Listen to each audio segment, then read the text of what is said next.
دوستان عزیز من خود یک نفر شرط بزنم که میتونم سر یک انگوش 10 تاشو نبرم. او نه نمیتونیم. من گفتم میتونم. حالا ما این بازی ثابت کنم که میتونم. بریم باش ما. 1 2 3 4 5 6 دستم میدونم. اما همینجا شیشته بودن دیدم خرشات شد. برفتم پیمی سنگ سه کردم مثلا دیدم که شیریه. سنگ دیگه وردشم بزدم تی سر زیر بکشتم. مردم هم قیخ کشیدن بیامدن که من شیر کشتم. حال سه میخونیم موش. حالا جا قلم هم داری؟ بله قلم هم هسته. قلم پس بده. بفرمایید. محمد از چند جلاله؟ 100 ریپی لالشون. 60 ریپی ندادش 60 ریپی میگم. حالا جان 60 ریپی میدم. بله 60 ریپی خبری.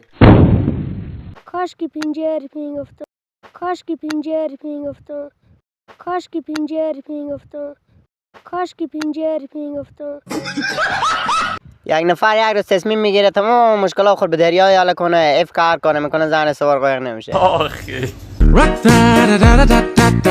دخترها وقتی که ارسی میکنه بعد از ارسی مینول بره بخونه مدرنا سه کنه میشته میره.